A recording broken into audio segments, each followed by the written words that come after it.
And we're continuing our live virtual conversation with financial advisor Sean Toll. Let's get right to the next question here. This one is from John, who wants to know, what would you suggest for someone who's about to apply for a student loan? Should I move assets around or should I leave them alone? Well, that's an interesting question. I'm not sure exactly what we mean by moving assets around when you apply for student loans, and we just did that. My daughter's in college. They are very thorough in looking at all of your assets everywhere. The assets that your child might have or you might have in your account, if it's for you, weigh differently than certain other assets. I would really advise the person to go to the FAFSA website and get a good handle on exactly how that college loan process works, and then make your decision from there. All right, Sean, let's dive into 401ks here. I love this question. So many of us have seen our plans really taking a nosedive here. Should we consider putting in our money into something other than stocks and 401ks? Right. If this is going to be entirely dependent on each individual's situation. For instance, somebody who's in their 20s or 30s, they've got their full career ahead of them. They should continue to put money into that 401k.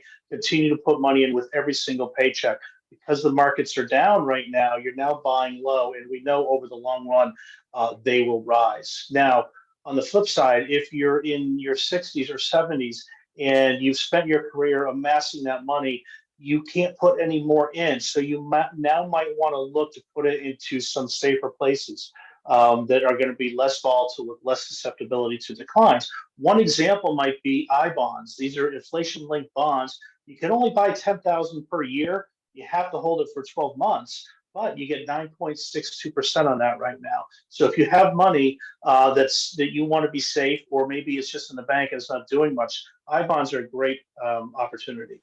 Sean, of course, the focus on the interest rates going up, but why are we not seeing rates for savings accounts or CDs going up substantially?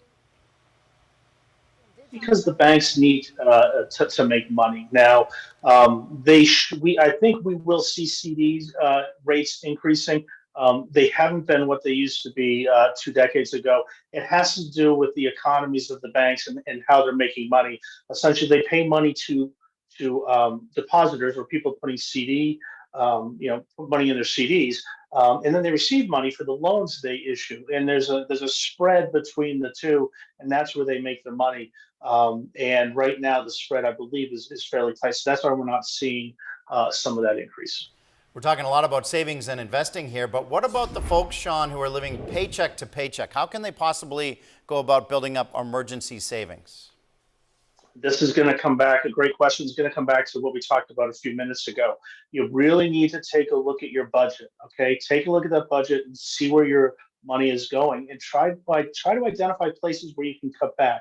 You can cut back typically on insurance. Shop your homeowners or renters insurance. Shop your car insurance.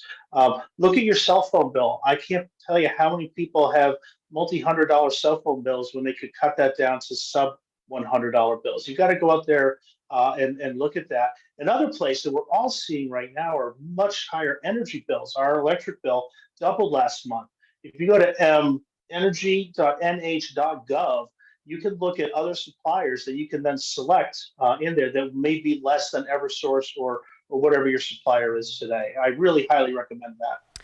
Another question, Sean, that I'm sure so many people are kicking around right now, trying to find the answer. What do you do if you're contemplating making those really big purchases? Think like a car. Now that borrowing costs so much, and there's really no way to predict when these high interest rates will start to steady or at least calm down a bit. So what do you do about that?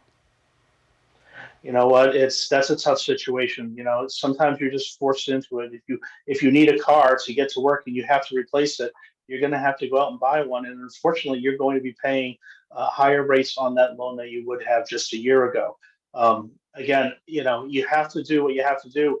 In order to reduce that cost, you might want to look at potentially putting more of your hard assets, i.e. more cash or your down payment into that loan, so you're borrowing less. Of course, if you can pay for a car outright, that's going to be the best way to do it. But look at putting more down, a higher down payment, which will then reduce your expenses overall in the long run. Okay, some complicated financial times for so many people right now. Great answers from you, financial advisor Sean Toll. Thanks for being here with us this afternoon. We appreciate it. It's my pleasure.